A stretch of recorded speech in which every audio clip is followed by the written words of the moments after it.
Сәлеметсіздер ме, құрметті әріптестер? Көпшілік әріптестерімнің сұрағы бойынша сынып жетекшілер өзіміздің сыныбымызды журналын қалай шығарамыз деген сұрақ қойыпты. Сол сұраққа жауап берсем. Ол үшін өздеріңіздің логин парольдарыңызбен кіріп, менің мектебім деген жерде журналдарға кіресіздер. Осы журналдардың ішінде өздеріңіздің класстарыңызды таңдап алмас бұрын басып шығару деген жерге басасыздар. Кішкене техникалық ақаулар болады, сол үшін кішкене күтіп сабырлы болу керек. Менің мысалы классым 6 класс, осы 6 классты шығаруым керек.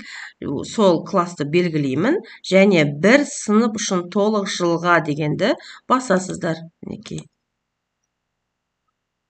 Бізде мына жерде ешқандай жаңағы пәндерді тиісудің қажет жоқ, дайын дегенді басамыз. Және бұл жерде кішкене құрметті әріптестер, кішкене төзімділік керек. Міне айланып осылай шығады, соны күте тұрасыздар. Сол кезде сіздердің асты беттеріне түседі. Енді мен алдын ала жасап қойғанмын, сіздер осылай күтіп отырсаңыздар астына түседі. Уақыттың таяуына байланысты мен келесі дайын тұрған немді ашайын. Міне осылай сіздерге келіп түседі PDF түрінде.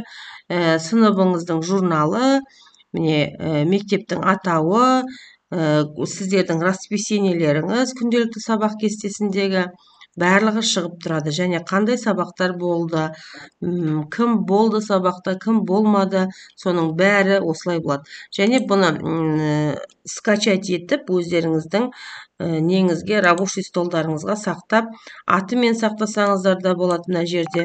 Болмаса мынау тұрсымен тұра берсін десеңіздер де өздерің білесіздер. Енді мен анық тауып алу үшін 6 класс деп жазып қояйын. Сіздер де солай жазып қойғандарыңыз дұрыс.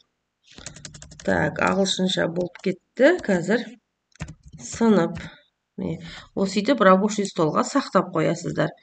Және бұны өздеріңіздің сақтаған бойынша флешкаға, болмаса дискаға сақтап алып, өздеріңіздің администрацияға апарып берсеңіздер болады. Әр жыл сайын болар бір папкаға тігіп, дайындап қояды. Электронный варианты сіздің сыныбыңызда да дайын тұру керек. Қателеріңізге жараса, мен өте қуаныштымын. Менің каналыма тіркеліп, лайк, комментарий жазып кетуді ұмытпаңыздар. Келесі сабағымда көріскенше сау саламат болыңыздар.